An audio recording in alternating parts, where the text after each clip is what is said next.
dating hashtag members ng It's Showtime na si Mr. Nico Natividad abay ipinatulpo ng kanyang kasambahay.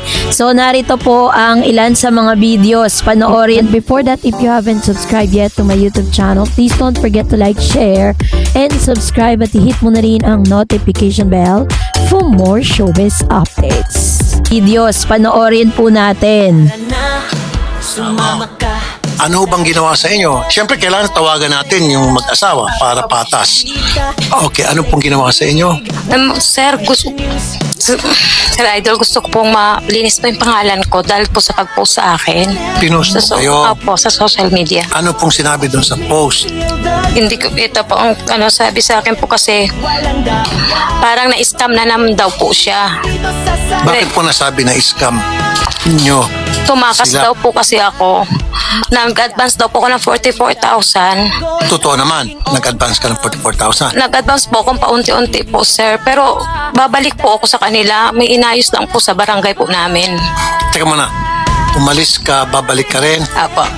Teka muna, ba't ka umalis? Kailan ka po umalis? Umalis po ako nung December 23 po. December 23. Opo. Tapos po, walang ballpen. December 23. And then, At tapos po, hindi po ako nakabalik ng Jan 4 po. so anong usapan ninyo? Alis ka December 23, ilang araw ang paalam nyo po? Ano po, inanuan po nila ako ng 10 days kasi sa 10 days po sila sa Japan po. Okay, malaking ano na rin yung bakasyon para sa'yo kung 10 days ang binigay sa inyo. December 23, dapat January 3, balik na po kayo. Opo. Okay, January, hindi, kung December 23, tama. To give you the context of this issue, kasi po si Mr. Nico Natividad, the hashtag dancers ng It's Showtime, ay nagpost po sa kanyang Facebook at sinabi niya at binababalaan niya ang lahat ng kanyang mga followers at mga talaga namang tagapagsubaybay niya sa Facebook. At sinabi niya na naglabas siya ng kanyang sentiments patungkol dito sa kanyang kasambahay. According po sa kanya, is parang feeling niya po, siya po ay na-scam. Kasi po ito pong kasambahay niya, while nandun po sila sa Japan for 10 days dahil sila po ay nagbakasyon doon, kaso nagkaroon sila ng emergency dahil yung kanya pong bunsong anak ay dinala po sa emergency room dahil hindi po makahinga sa sobrang parang barado yung ilong ganun. So dahil po dito, kailangan na nilang bumalik sa Pilipinas. At the same time is kinokontak na po nila yung kasambahay nila. Base po sa mga screenshot na nilabas ni Mr. Nico Natividad na ito pong kasambahay niya ay sinabing pauwi na, pabalik na dun sa bahay po nila at nakasakay na ng bus. So dito po sa case na to is parang nakita natin dito na parang nagsisinungaling yung kasambahay. Kasi nga sinabi ni Shelo sa kanyang post na 46,000 ay na-advance na po yung kanyang mga balik. Kumbaga 3 months po yung niya in-advance niya dahil lagi na lang daw may emergency itong si kasambahay. Na bagay na pinaniniwalaan naman ng mag-asawang si Shelo at si Mr. Natividad, si Mr. Nico. So dahil po dito, yun po yung nangyari. At the same time, imbis na ito pong sila Nico Natividad ang magpatulpo, yung kasambahay ang nagpatulpo. Kaya nga sabi ni Nico, parang first time niya raw na napatulpo, no? At kitang-kita natin dito na talaga nagsisinungaling yung kasambahay dahil ang dami niya mga alibis, ano? Pero katulad po ng conversation dito is isa sa mga talaga namang ikinatuwa ng mga netizen dahil imbis na matulungan itong si kasambahay ay siya pa yung napahiya, no? Parang pinatulpo niya nga daw yung kanyang sarili. Ito po ito po yung statement ni Nico, panoorin natin. Bigla na lamang po hindi na siya nagparamdam. Kapag tinatawagan siya, pinapatay niya. Tapos nung nag-message po yung wife ko, kinin na lang niya, as in kinin. So sa madaling salita, tinakbuhan niya na talaga kami. So yun po, Senator Rafi, kaya ako nag-post after 5 days kasi nag-post na nasa tulpo siya. So nag-post ako for awareness kasi Senator Rafi, may takot kami. Dahil kung mababasa yung screenshot, sinend namin sa tao nyo, nagsasabi siya na may death threat siya. So kailangan kong mag-post para malaman ng mga tao kung sino man yung naghahanap sa kanya na hindi na siya sa amin, connected.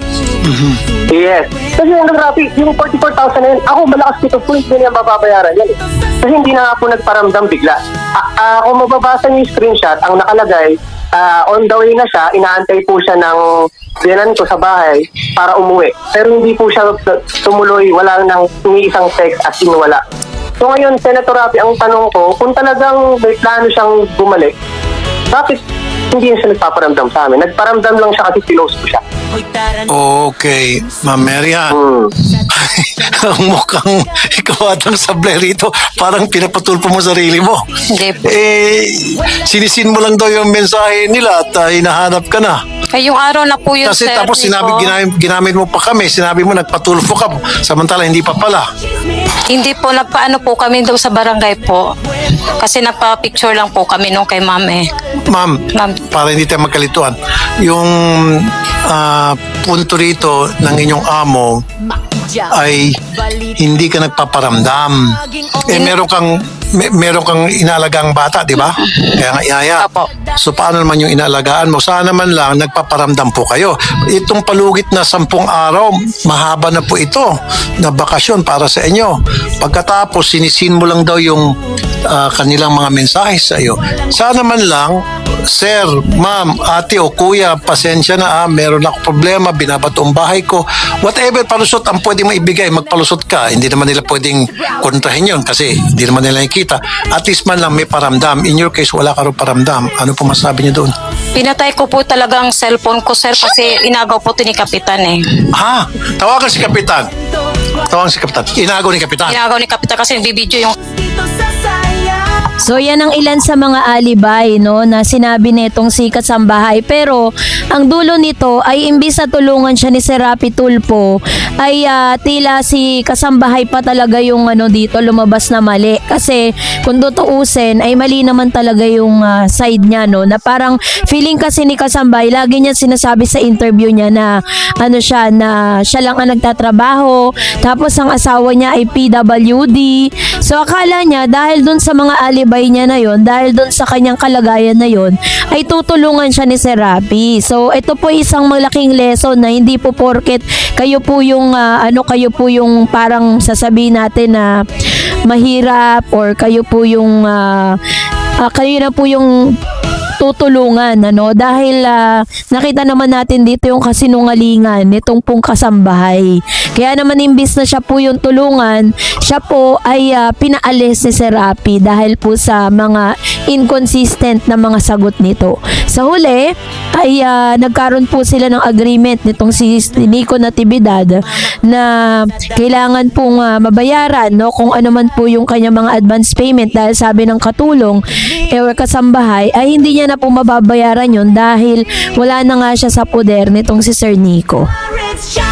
Kaya po yun po yung ilan sa mga kaganapan dito kay Nico Natividad, na yun po yung konteksto ng kanilang issue.